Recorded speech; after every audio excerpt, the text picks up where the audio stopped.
We're thinning out. I guess it is close to good afternoon. I appreciate you guys that made the trip or stayed last night being here this morning.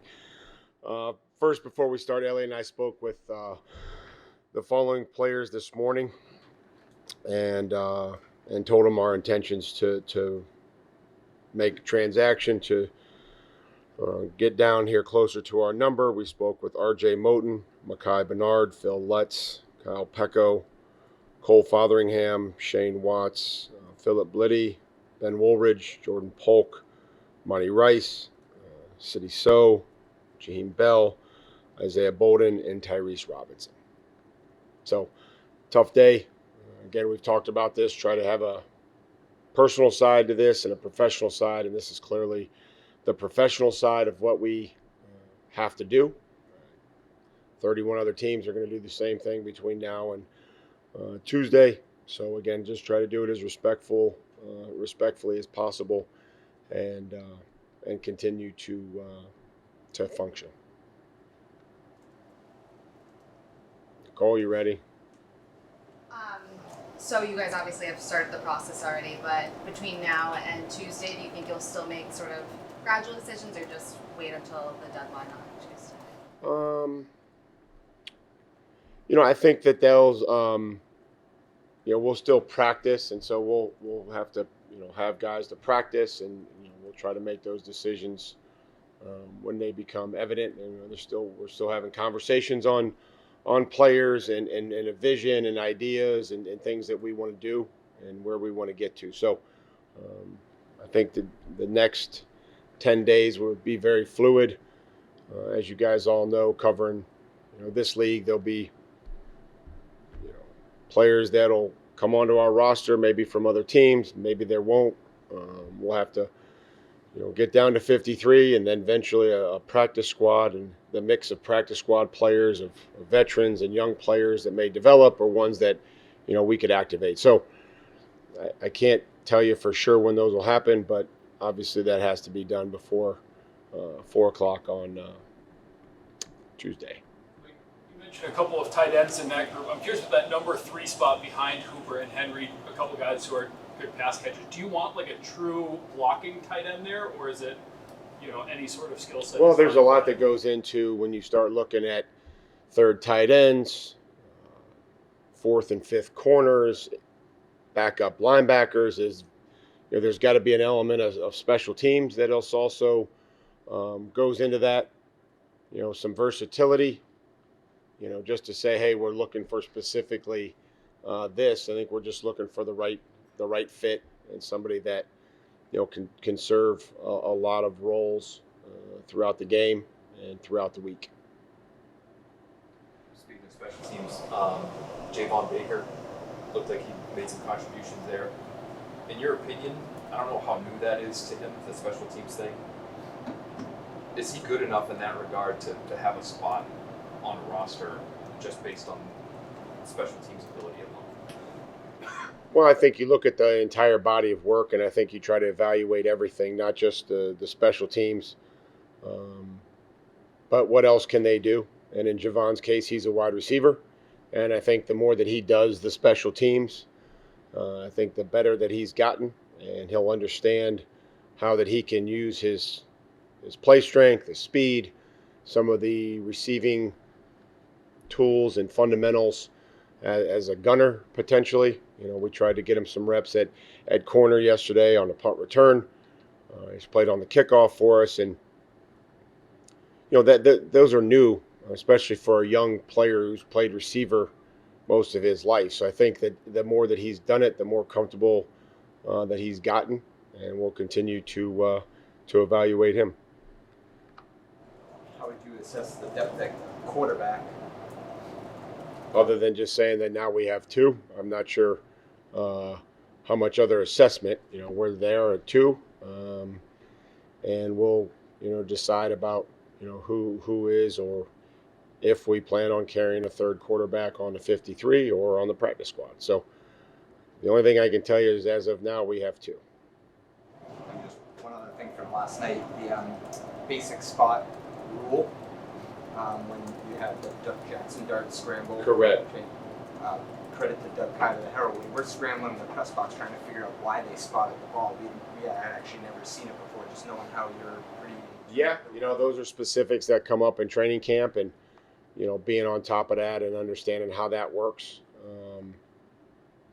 is an interesting perspective, and the officials explained it pretty quickly. So those are unique. Have you seen it before? Is that in a game? I don't think in a game that I was a part of. Yeah. Wanted to clarify something that you actually said right at halftime. You're doing sort of a walk-off interview there with Caleb. You watched that? I did, yeah. Pretty good performance on the move there for you. I started to stray off to the left. I'm like thinking, like, how do I don't want to like knock her over, because obviously I'm 3 times the size of her. But then I felt like I was straying off and there was too much distance. So, we just kind of came up with that on the fly. But go ahead. No, well, you said something about Drake and how you're continuing to work with him on his development as a leader, and then you said something. I think it was you're hoping for him to have some attention-getting moments. No, when just I think as we talk about his leadership of whatever your personality is, right? As a quarterback, you have to, when you talk to the players on the team or the offense specifically, you have to do it in a manner that gets their attention. And to clarify that's always what I've said, right? Not asking you to talk like I do or anybody else, but the way that you talk to the players on the field, you have to do it in a manner that gets their attention. That, hey, I need you here. I need you to do this. This is what we have to do. And that was my reference. Again, something a little weird for you that I figure we could do for a thin day. I'm doing a story on play sheets and how coaches use play sheets, draw play sheets, etc. Curious for a head coach who doesn't call plays on either side of the ball. Do you want somebody nearby that has like an offensive and defensive play sheet to quickly? No, I have it on either side. I have all our game plan on either side, and then I have my situations in 2-minute and 4-minute and everything else. So. And are you a guy that likes to, handwrite notes throughout the game or before the game? I think probably before the game. Just thoughts on, what we may do. Put the officials, names on there if I don't know all 7 of them. Or comments that come up, or things that we've called, or things that look good.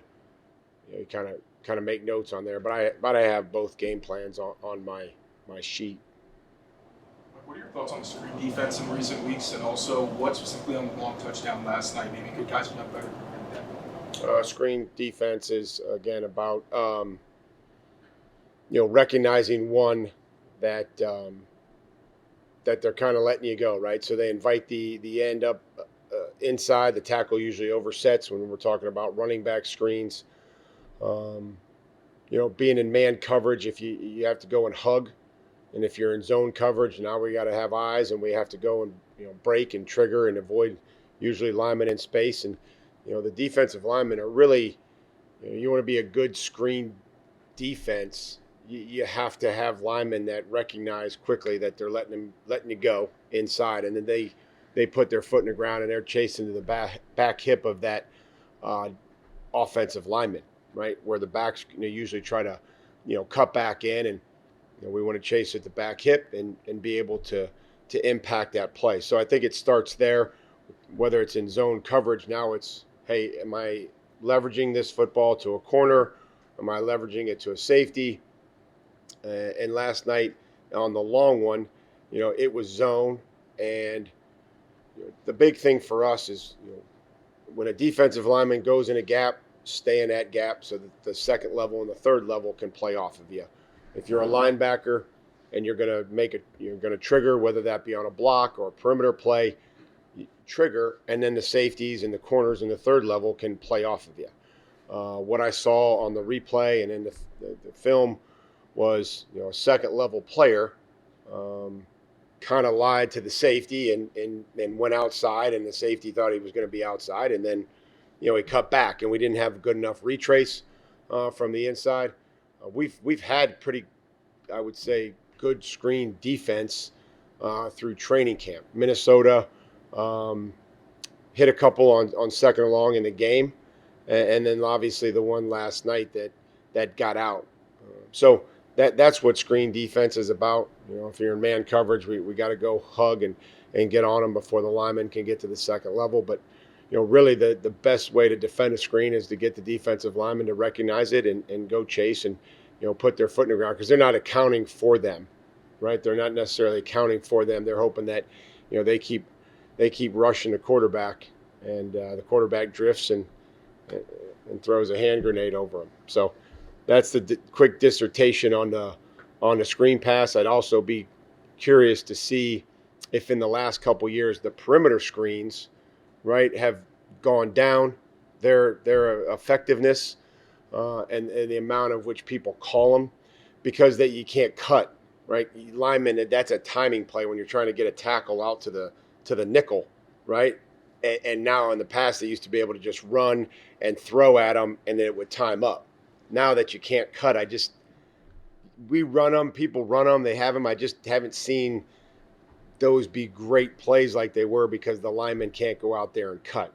So we have to know, even on those running back screens, how do we stick and avoid a big player when we know that he can't cut? Because those used to always be, cut opportunities for the offensive linemen. So just since we're talking about screens, right, you got your halfback screens and you've got your perimeter slip screens.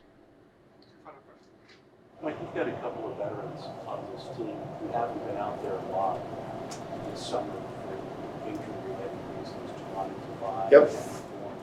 The guys like that, you feel you have enough information about them, projecting how they could fit in what you do. You need to see them out there on the field to evaluate whether this works for them. I think you're always trying to gather information on players and how they fit in the vision that you have for the football team. They've missed some time. That's no secret.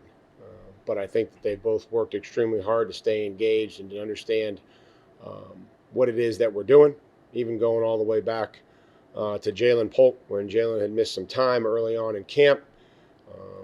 We said that the biggest thing was that he stay engaged and be ready and not waste the days when he got back, because he wasn't staying sharp mentally, and he did that, and then unfortunately got injured in a game. So again, that's all we would ask of any player, is that they're ready to go mentally when they get back, and I know that both of those players will be. So they're working hard to get back and join us when they can. What Jelani see for your defense, Troy's defense, is he viewed as more of an off-the-ball linebacker or an edge guy? We've seen him play both. Yeah, there's versatility to his game. I think always since he's been in this league, he's been able to. He's a football player. He's a defensive football player. He instinctive. He's got good size. Plays with his hands. Can play multiple positions in the kicking game, and just has to just get back and hopefully try to be evaluated here sooner rather than later. Thanks, guys. Appreciate it.